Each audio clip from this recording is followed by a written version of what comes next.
All right, Shalom, Shalom, Israel, Shalom to the Torah Shaz Yasha, giving, of course, all honor, glory, and praise unto the Most High God, Yahweh, in the name of His only begotten Son, Mahashiach, Mamalak Yahweh. All right, all praises, honor, glorification unto Yahweh, Ba'ashem, Mashiach Yahweh. All right, Shalom, Shalom to the 12 tribes, scattered abroad. All right, patiently waiting for the second coming of Mahashiach Yahweh. That's enduring, and also, a shar. A feast of unleavened bread to all that's observing it this week. All right, with joyfulness and gladness, serving the Most High. All right, and His Son, Yahweh Shah. All right, so peace and blessings to the nation. All right, so this is as you can see, this is laws on women giving birth. Um, Lord willing, Satan doesn't come and disrupt the live because he did. I seen that he did the past live stream with the video with the brother Yeshmaya. But this is going into Lord willing, I'm gonna get into Leviticus 12 breakdown. All right, that whole chapter. It's not a long chapter at all. It's 8 verses. All right, but these are specific laws going into uh, how to deal with women after they have given birth. Right. So let's get into it without further ado. Right. And in the scriptures, as we know, right, we already know this, but when women give birth, that's one of the most painfulest things that people can ever experience. You know what I'm saying? And hold on, let me just check the internet connection and see if it's good. All right.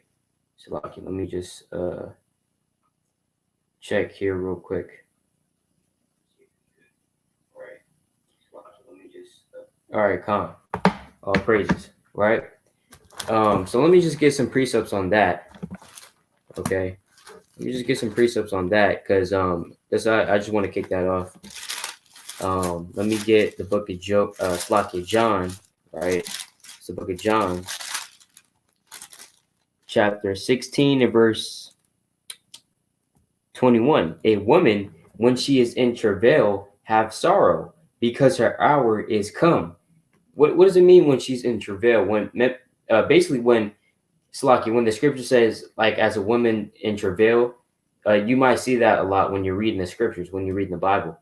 And this is just making reference to when a woman gives birth, right? When a woman gives birth, she's in travail, she's in trouble, right? She's in anguish. She's going through it, right? She's going through a lot of pain.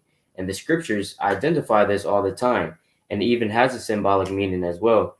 But on a physical level, when a woman is giving birth, she's in travail, she's in trouble, right? When she's in travail, have sorrow. She has sorrow, right? Because her hour is come. She's like, damn, you know what I'm saying? It's in the moment she has to push the baby out, or nowadays they do the C-section, right, where they put her to sleep and cut open the stomach and stuff like that. But that's still trouble, that's still sorrow, right?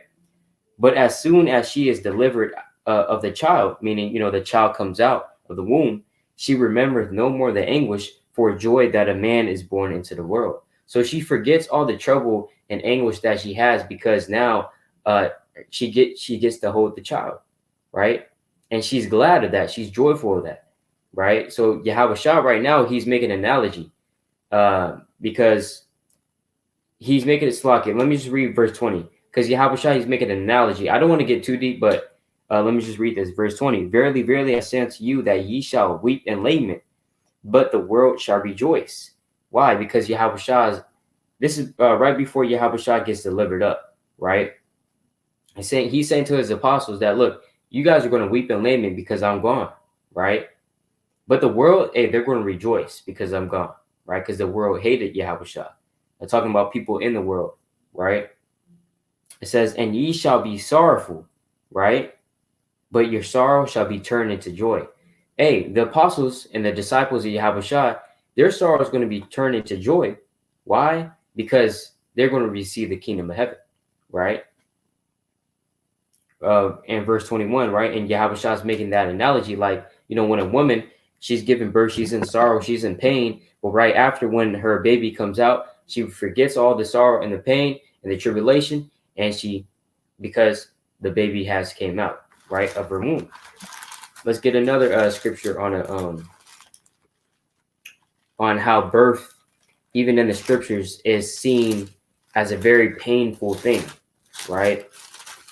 Micah chapter 4 and verse 10. Be in pain, right? And labor to bring forth, O daughter of Zion, like a woman in travail, like a woman giving birth.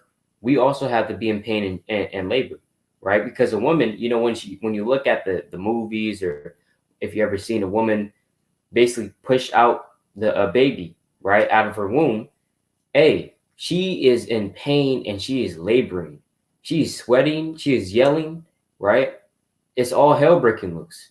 And so the Most High is telling us that we also have to be in pain. We also have to labor to bring forth, right? Since we are personified, the nation of Israel is personified as what?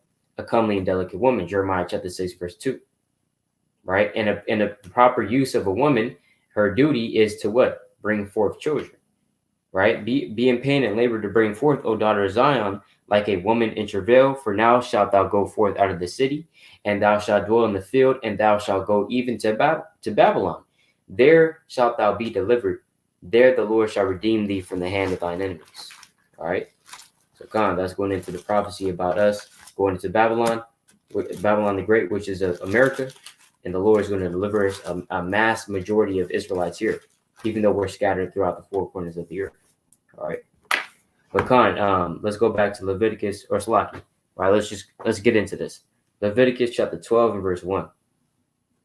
And the Lord spake unto Moses, saying, Speak unto the children of Israel, saying, If a woman have conceived seed, meaning if a woman has birthed a child and born a man child, so if the child is a boy, right, then she shall be unclean 7 days. So if a woman births a child and the child is a boy, that woman is going to be unclean for a whole week, 7 days, right? 7 days. According to the days of the separation for her infirmity, shall she be unclean. Meaning, just like how she's unclean during her menstrual period, the same way she's going to be unclean after she gives birth to a man child, meaning a boy, right? So it's the same thing.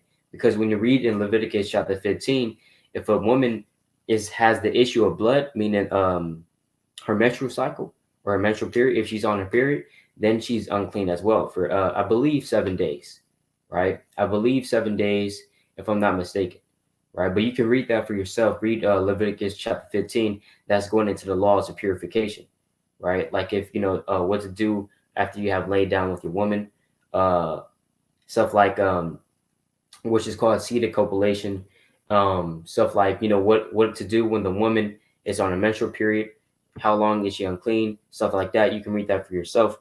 I'm just reading Leviticus chapter 12 right now, right? But it says what?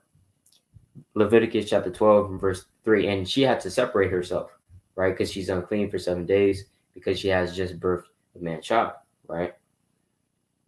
Verse 3. And in the 8th day, the flesh of her foreskin, of his foreskin, shall be circumcised. So that's the law, right? On the 8th day, you have to circumcise your son, right? That goes even all the way back to Genesis. All right. Let me see if I can find this. All right. Genesis chapter, all praises. Genesis chapter 17, right? Genesis 17 and verse 9. And God said unto Abraham, Thou shalt keep my covenant, therefore thou and thy seed after thee in their generations. This is my covenant, which ye shall keep between me and you and thy seed after thee. Every man child among you shall be circumcised, right? So it says every man child among you must be circumcised, right? Right. So it says every man child among you. This is my covenant. So that's part of the law. All right. On the 8th day, all Israelite males must be circumcised, right? It says, and if you don't know what circumcised is, then you can just look it up for yourself. I don't have to get too deep into that. All right. But it says what? Verse 12, and he that is 8 days old, right? 8 days old. It can't be the 9th day. It can't be the 7th day. It can't be the 10th day. It has to be the 8th day, right? Because that's 1 day after 7, which is above completion, right? If you can understand what I'm saying. because 7 is completion, right? 6 is incompletion, right? 6 is not enough. That's why Esau, his number is 666, right? He symbolizes imperfectness, right? 7 is completion, right? And 8 will just be one above completion, right? If you can understand. And he that is 8 days old shall be circumcised among you, every man child in your generations, he that is born in the house or bought with money of any stranger, which is not of thy seed. You see that? So come. So that goes back all the way during the time of Genesis. You have to circumcise your child on the 8th day. All right. But no oral circumcisions, because that's off its own. That's not in the scriptures. Right. I think that's written in the what was that book? Right. It's written in the books that the Jewish people use. Right. Shalom, martyr for Yahweh. Right. I believe that's the mighty brother Masha, right? Shalom up. Leviticus chapter 12, verse 4, right? And she shall then continue in the blood of her purifying 3 and 30 days. She shall touch no hollow thing, nor come into the yes, the Talmud, the water. Yeah, in the damn Talmud, man. Right? That's off as hell. You can't do no damn oral circumcisions, right? That's off. You have to cut it off, right? No matter if you use, because back then, they might have used a sharp stone. They might have used I don't know, whatever. But you got to cut it off, man. You can't. All right, but I'm not going to get too deep into that. If you don't know what an oral circumcision is, it's something that the Jewish people do. The damn Amalekites, right? Synagogue of Satan, right? That's what they do, right? That's not what the original Israelites do. Right, that's not the he. Right, con, damn nasty, bro. Con, but it says she shall touch no hollow thing, nor come into the sanctuary until the days of her purifying be fulfilled. Right. So this is going into what the blood of her purifying, meaning I'm gonna pull it up too. It's called lokia, right? Hold on now. See now they kind of messing with it. I'm gonna pull it up too. All right, Slocky. All right, we're good. All praise. But it says it's called lokia, right? And I'm gonna pull it up too. Let me pull it up. All right. And Masha, if you're watching, let me know if Satan is gonna be messing with the live. Just drop a comment in the chat, Baba Kasha, right? If you can. But because sometimes Satan just comes out of nowhere and messes up the live. But let's pull it up real quick, right? Lokia. This is the discharge of blood after a woman gives birth. So let's say if you had a wife and you were a man, right? You had a wife, you had a child. Doesn't matter if that child is a girl or a boy. You just had you had a child, right? So basically, after the woman has given birth, there is a period, right? And I'm gonna pull it up. There's a period in which she will bleed, right, for a certain dispensation of time, right? She's going to be bleeding, right? And this fluid that she's bleeding, or that's issuing out of her, will be filled with blood and other materials, or basically enzymes, and other substances, right? We're going to read it, but it's called lokia. So lokia is a vaginal discharge after giving birth containing blood, mucus, and uterine tissue, right? Lokia discharge typically continues for 4 to 6 weeks after childbirth, a time known as postpartum period or periodium, right? Salakia. So this vaginal discharge after giving birth contains blood, mucus, and uterine tissue, right? And so and typically continues for 4 to 6 weeks after childbirth. So this is what that's going into. The blood of her purifying, because remember, the body works together, and your body is supposed to work for you, right? This is why certain things happen in your body just automatically. Your body already knows what to do, because the Most High, he's a super genius, and he has created the body, right, to work for you. but your body works against your spirit, though, right? That's the thing. Your body works for you, but it works against your spirit, and that's that's another thing. But there's different stages of the lokia, right? What they call the lokia, right? Kind of the water. But you got the lokia, and Slack if I pronounce this wrong, but the lokia rubia, right? Ruba, the lokia cererosa, and the lokia alba. All right, just basically the different stages. First stage will last for about 1 to 4 days after birth. You know what I'm saying? It's going to be a lot of blood. It's going to be a lot of these different membranes, right? It's the first discharge.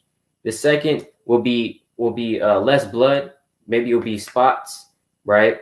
And it will shed a lot of more like Lucas cells and stuff like that, right? And the third, as you can see, it contains fewer red blood cells, right? It's made of fat, cholesterol, mucus, microorganisms, and stuff like that. But this could last, according to Esau, according to the scientists, 4 to 6 weeks. So this is the blood of the purifying.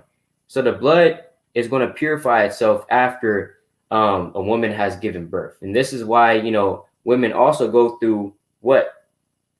Periods, right? Menstrual cycles. It's to help cleanse the blood, right? So this is just another instance of the blood cleansing itself, right? So that's what the blood for purifying is. And it's going to last for 33 days, all right?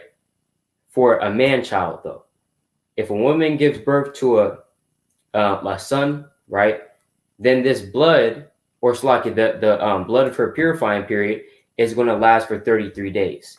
But for a woman, we're going to read it. But for a girl, if she births a girl, it's going to be, that period is double. So it'll be 66 days, right? But yeah, let's keep going, though. Calm, all praises. So calm, Lord willing, this makes sense, all right? So let's keep going. Leviticus chapter 12 and verse 5. But if she bear a maid child, meaning a girl. So if, let's say this woman, she has a girl, right? Then she shall be unclean 2 weeks. So instead of her being unclean 1 week for a boy, for a girl, she's going to be unclean for 2 weeks, which is 14 days.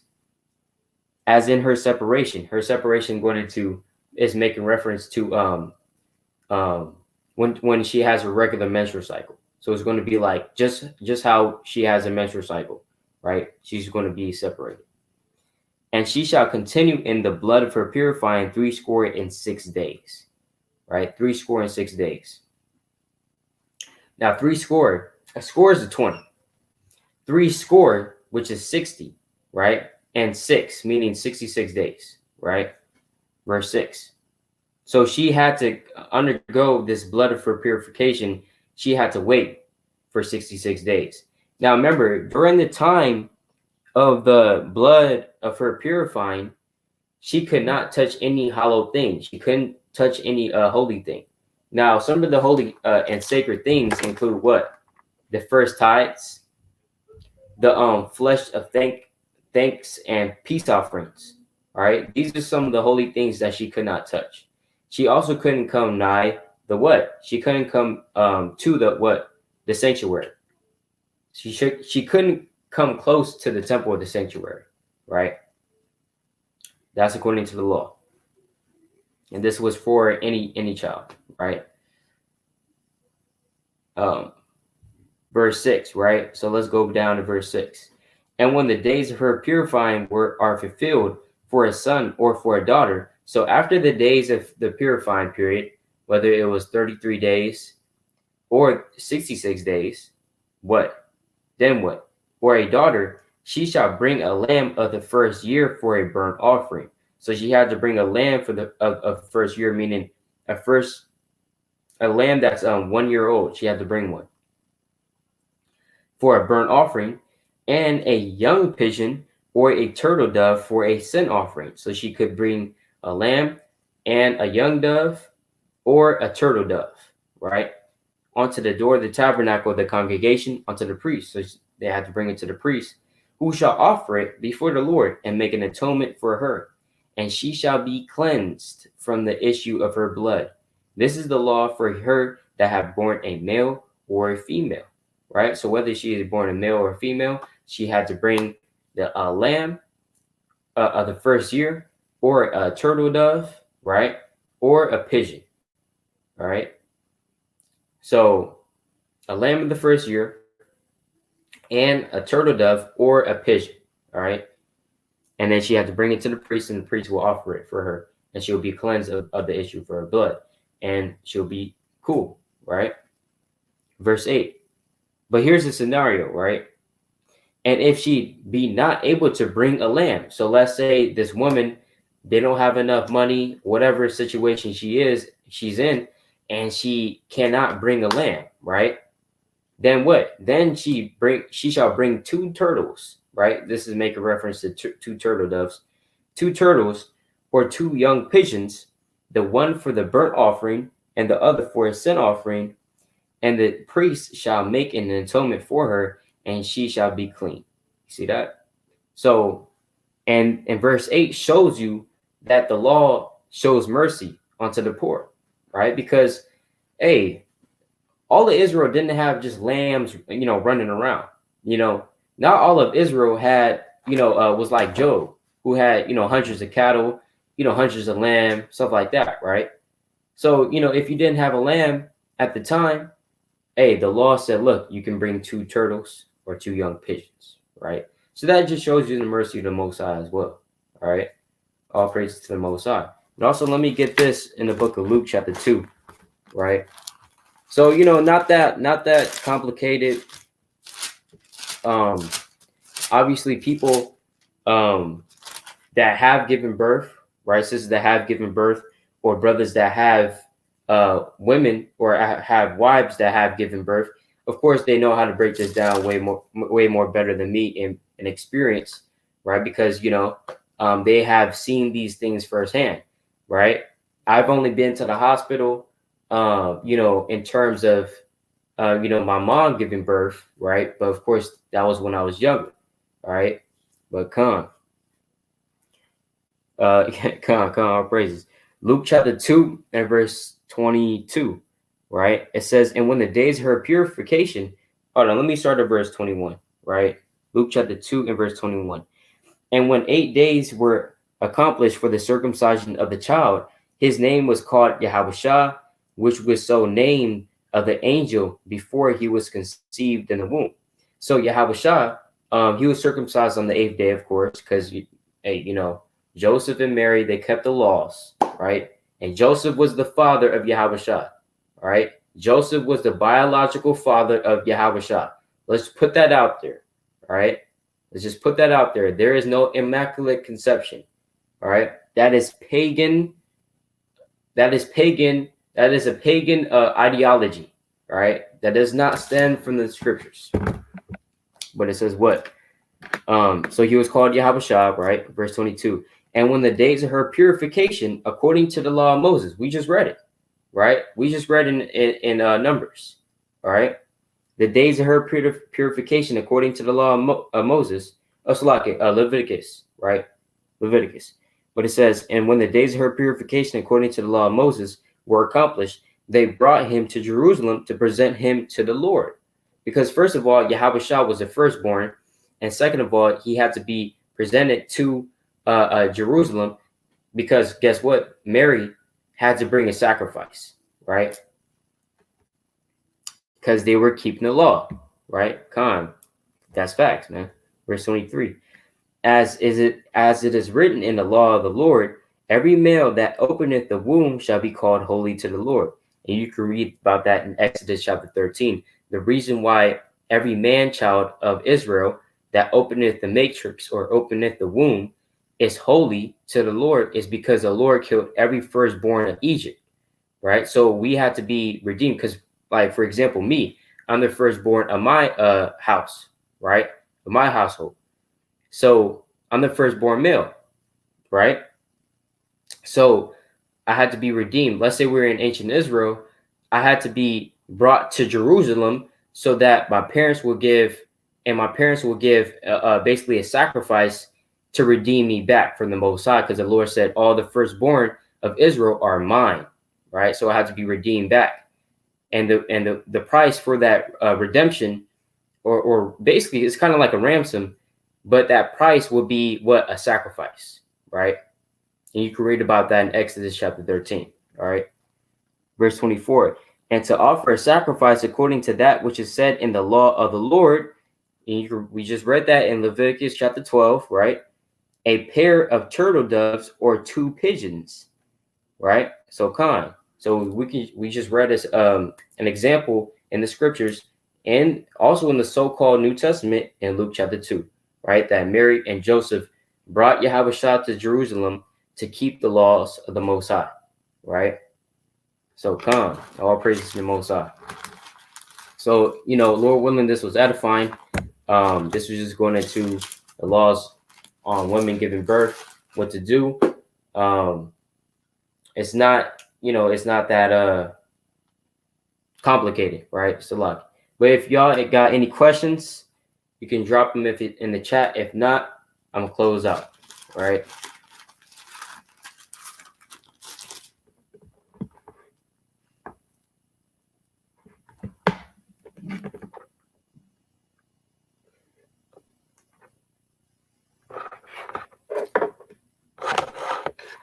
Pertaining on to the laws, separation, right?